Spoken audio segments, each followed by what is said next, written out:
Assalamualaikum warahmatullahi wabarakatuh. Alhamdulillah kita berjumpa kembali pada pembelajaran tematik 6, tema 1, subtema 2. Dalam tatap muka kali ini kita akan membahas materi tentang makna dan nilai-nilai yang terkandung pada sila keempat dan sila kelima dalam Pancasila. Namun sebelum kita lanjutkan, mari kita buka dengan bacaan basmalah bersama-sama. Bismillahirrahmanirrahim. Untuk tujuan pembelajaran pada tatap muka kali ini yaitu peserta didik dapat menganalisis makna dan nilai-nilai Pancasila sila keempat dan kelima. Kemudian peserta didik dapat menerapkan sikap yang mencerminkan nilai-nilai Pancasila sila keempat dan kelima. Ini tujuan pembelajaran pada tatap muka kali ini. Kita masuk pada materi pertama, yaitu makna sila keempat, kerakyatan yang dipimpin oleh hikmat kebijaksanaan dalam permusyawaratan perwakilan.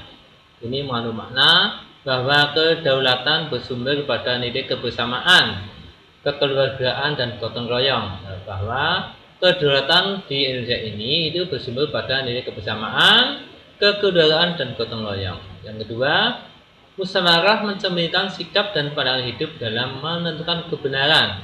Jadi dalam menentukan kebenaran itu maka kita acuannya dengan musyawarah sebagai cermin dan sikap pandangan hidup. Kemudian mendahulukan kepentingan negara dan masyarakat. Ini sama saja dengan mendahulukan kepentingan umum dibanding kepentingan pribadi atau individu atau kelompok.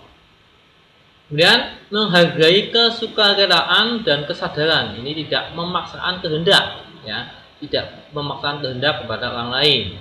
Kemudian menghargai sikap tanggung jawab. Nah, ini maksud dari sikap tanggung jawab harus diterapkan dalam berbuat sesuatu. Ya. Kemudian menegakkan nilai kebenaran dan keadilan dalam kehidupan. Ini nilai kebenaran dan keadilan itu sangat ditegakkan dalam kehidupan di Indonesia ini. Ini makna sila keempat yang berlambang kepala banteng, ya. Sila keempat yang berlambang kepala banteng dengan bunyi kerakyatan yang dipimpin oleh hikmat kebijaksanaan dalam permusyawaratan perwakilan. Adapun nilai-nilai yang mencerminkan atau yang terkandung dalam sila keempat diantaranya menghargai perbedaan pendapat. Nah, perbedaan pendapat harus kita hargai, ya. Kita menghargai pendapat orang lain meskipun tidak sesuai dengan apa yang kita inginkan. Tidak memaksakan kehendak kepada orang lain. Kita tidak boleh memaksa keinginan orang lain, jangan kita paksakan. Nah, tidak harus sama dengan kita. Kemudian mengembangkan sikap demokratis bersatu, ya, dalam mewujudkan suatu tujuan negara di sini, ya. Kemudian mau menerima hasil keputusan demi kepentingan bersama, ya. Suatu keputusan yang dihasilkan dalam musyawarah, dalam rapat, tapi untuk kepentingan bersama harus kita lakukan, kita laksanakan, kita ikuti meskipun tidak sesuai dengan pendapat kita, ya, di sini. Kemudian musyawarah untuk mufakat. Nah, ini bermusyawarah untuk mencapai suatu titik temu dalam suatu permasalahan. Ini contoh nilai-nilai yang terkandung dalam sila keempat. Adapun contoh sikap atau kegiatan yang mencerminkan sila keempat, diskusi kelompok, ya, anak-anak madrasah yang rajin diskusi kelompok baik di madrasah ataupun di rumah sini. Kemudian musyawarah desa, nih di tingkat desa ini, ya, atau di yang lebih dekat lagi di lingkungan RT kalian, anak-anak sekalian, ada tiap bulan biasanya bapak-bapak kalian sama ibu kalian juga musyawarah PKK, RT dan sebagainya. Ataupun di tingkat yang lebih tinggi, yaitu di tingkat pusat, ya, di kabupaten, ya, di provinsi ini ada musyawarah, di kabupaten juga ada. Ini kita ambil contoh di desa. Kemudian pada kegiatan pemilu atau pemilihan umum, nah ini baik pemilihan presiden atau DPR atau DPD dan sebagainya, bupati, bahkan di desa kalian juga ada pemilihan kepala desa atau pilkades. Ini juga salah satu contoh kegiatan yang mencerminkan sila keempat. Nah, inilah contoh atau 3 contoh yang sesuai dengan sila keempat, ya, contoh kegiatannya. Masih banyak yang lainnya. Sekarang kita masuk pada sila kelima.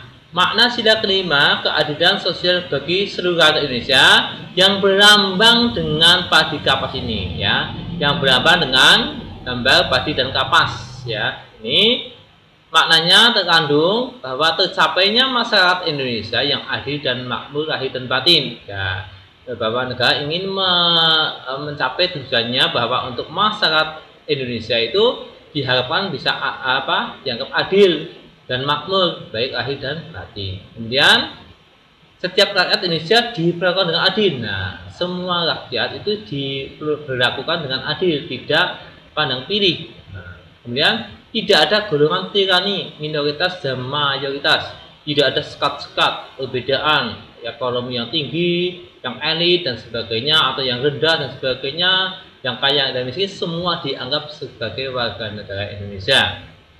Kemudian meningkatkan sikap dermawan sosial terhadap sesama, ya, hidup hemat, tidak boros, tidak berfoya-foya, suka menabung ini, dan suka bekerja keras di sini. Dan menghargai hasil karya orang lain.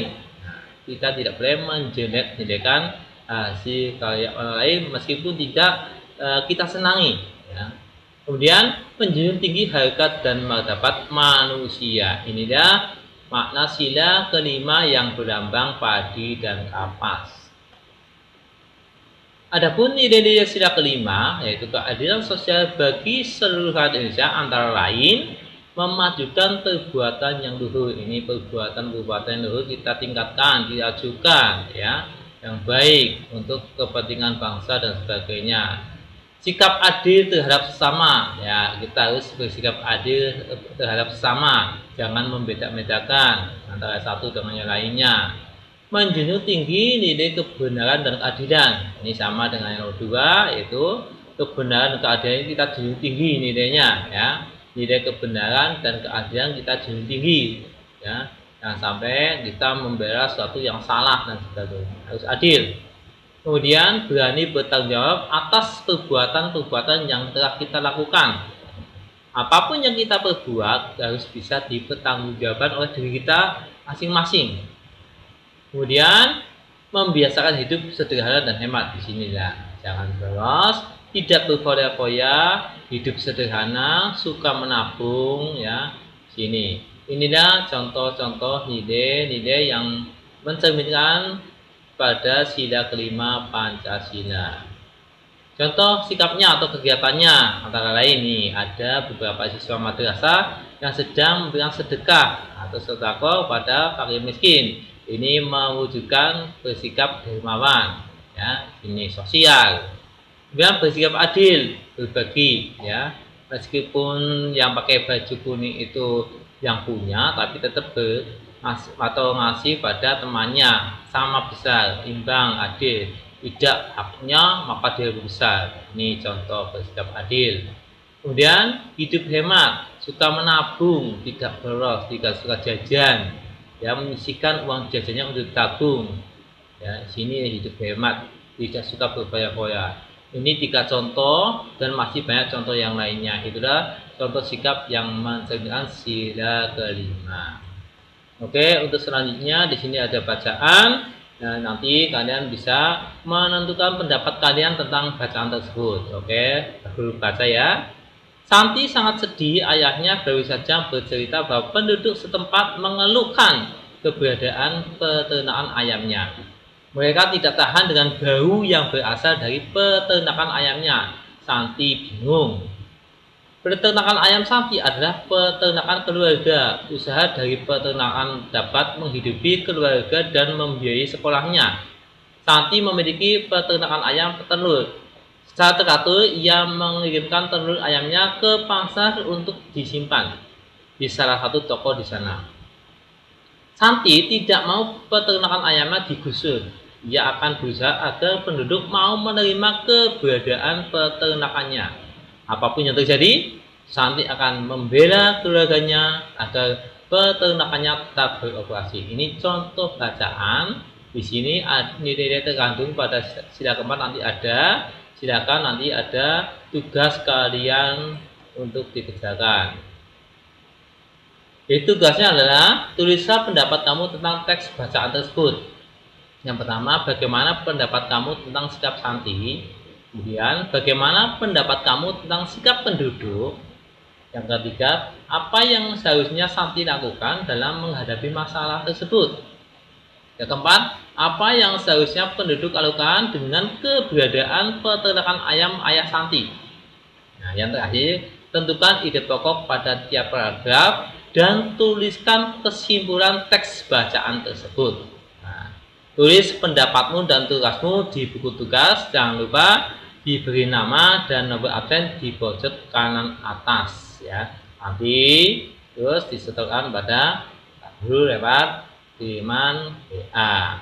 Oke, itu saja yang bisa Pak Guru sampaikan.